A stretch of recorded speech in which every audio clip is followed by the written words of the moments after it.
Quando nos dão a oportunidade de escolher o tema, a gente sempre escolhe falar daquilo que a gente está precisando escutar. E não será diferente nessa noite. Nós escolhemos como tema, para nortear as reflexões, deixai vir a mim as criancinhas.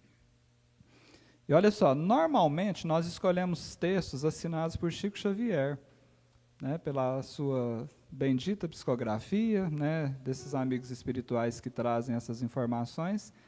E aí a gente vai na codificação e busca argumentos para complementar os textos psicografados pelo Chico. Mas hoje, em função da casa que nós nos encontramos, gente, vocês de casa, faz as contas aí. Esse ambiente aqui foi fundado em 1880. Pouca coisa, né? Não é 1980, não. A Alex não enganou, não. É 1880. É considerada a casa espírita em atividade. Eu posso falar mais antiga? Essa palavra é adequada? A mais antiga. Acho que não é só do Brasil, né? Deve ser da América Latina, não é isso? Muito bem. Olha que honra para nós. Deus é bom demais, porque dá esses presentes para a gente, sabe? Então, sabe quem vai assinar para nós a mensagem dessa noite? Não é Emmanuel, porque normalmente é Emmanuel, André Luiz, Meimei, irmã Sheila. Nós convidamos o mentor da casa para direcionar a prosa aqui.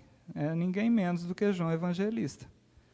Porque nós fomos buscar na fonte, Evangelho segundo o Espiritismo, lá no item 18, do capítulo 8, uma mensagem ditada em Paris, no ano de 1863, assinada por João Evangelista. E ele começa citando uma passagem de Jesus, que está no Evangelho de Mateus, 14º versículo do capítulo 19, e lá ele anotou o seguinte: disse o Cristo, deixai que venham a mim as criancinhas.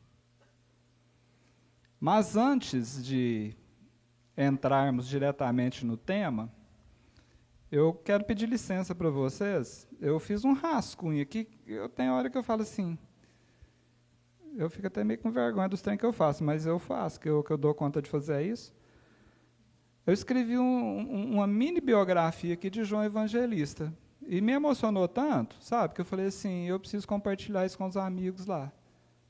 Porque eu acredito que uma casa bem feita, ela precisa de um alicerce sólido, sabe? E eu acredito que essa biografia de João Evangelista, aqui nesse começo, é um alicerce de primeira categoria.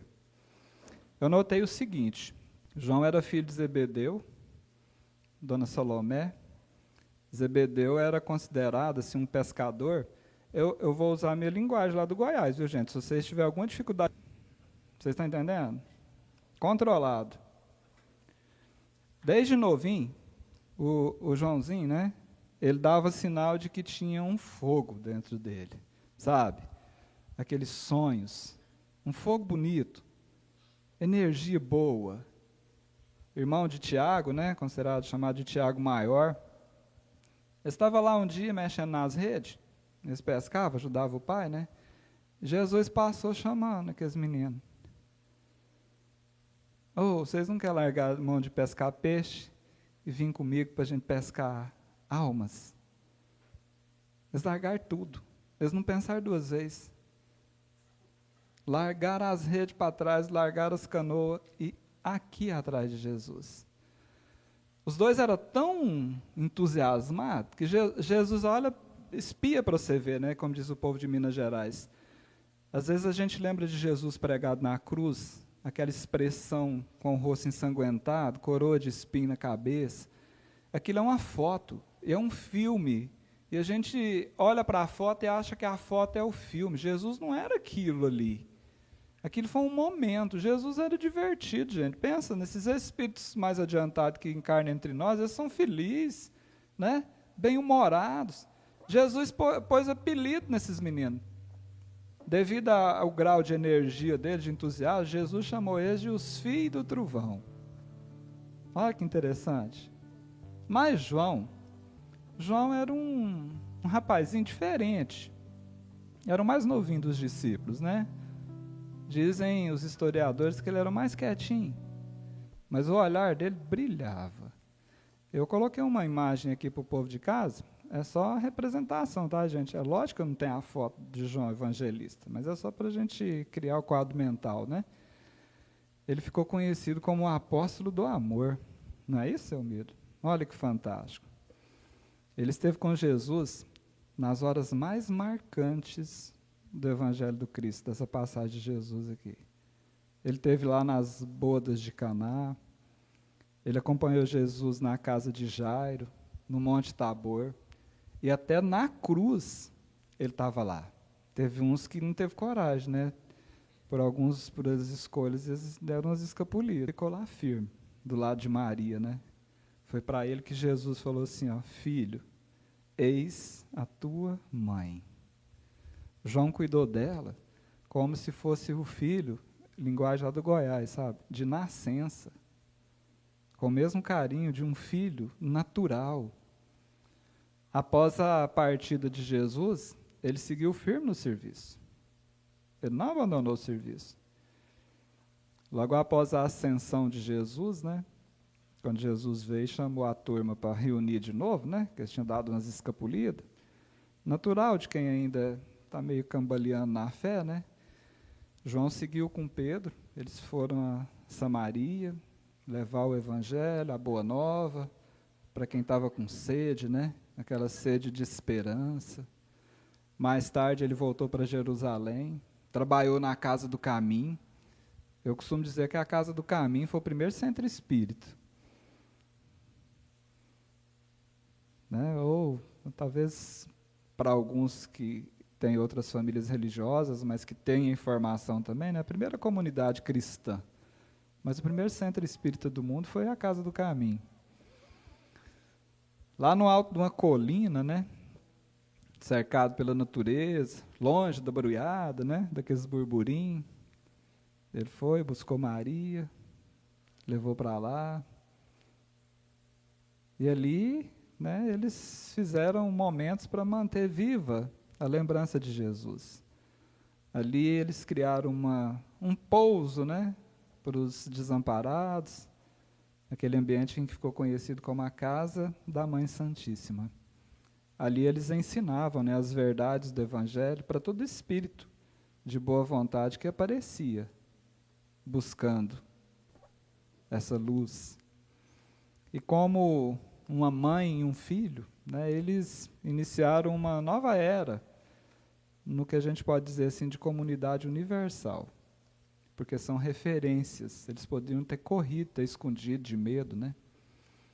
Depois que Maria desencarnou, o avanço da perseguição aos cristãos foi só aumentando. João foi preso, ele foi exilado na ilha de Patmos, e foi de lá que ele escreveu o Apocalipse, né? E agora nós estamos aí, está tendo uma busca tão grande para entender esse Apocalipse nesses tempos que nós estamos vivendo, né? Um livro cheio de visões, cheio de revelações. Quando o imperador Domiciano ele desencarnou, quem havia ordenado a sua prisão, né, o seu isolamento lá, ele foi liberado, ele retornou para Éfeso, e lá ele viveu os últimos anos. De todos os apóstolos, o único que teve um desencarne, né, que a gente poderia dizer assim, por vias naturais, foi ele. Já velhinho, a gente não sabe precisar a idade cronológica, né, mas a história fala que ele já estava velhinho. Pensa. Aí você fala assim, mas então acabou, desencarnou, acabou. Que acabou o quê, só? Dizem que ele voltou alguns anos depois, né, ou muitos anos depois, se você preferir, na figura de Francisco de Assis, né, chamado carinhosamente o pobrezinho de Deus. Ele falava com os passarinhos. Olha, ele chamava o sol de irmão. Ele vivia espalhando o evangelho pelo exemplo. Era ele de novo, o mesmo espírito. Uma roupa diferente, não um uniforme diferente. O mesmo amor, de um outro jeito. Mas com a mesma força, com a mesma intensidade. E foi esse mesmo João, esse Francisco, esse evangelista, que já no plano espiritual assinou, em primeiro lugar, os prolegômenos, né, de O Livro dos Espíritos. A introdução, a base dos princípios dessa doutrina cheia de luz, que é o Espiritismo. Mais uma vez, ele atendeu ao chamado do pastor, né? Desse mestre dos mestres, do nosso guia, do nosso modelo de Jesus, e veio até nós em espírito colaborar com o cumprimento da promessa do Cristo de nos enviar um Consolador prometido. E como eu disse para vocês, no item 18 do capítulo 8 de O Evangelho segundo o Espiritismo, é ele quem assina a mensagem: deixai vir a mim as criancinhas. Nela, João nos lembra que só entra no reino de Deus quem aprende a ser como um menino, de coração limpo, sincero, humilde, mas com vontade de amar. Então é com essa mensagem que a gente homenageia hoje esse João que amava muito, esse João que continua amando demais da conta.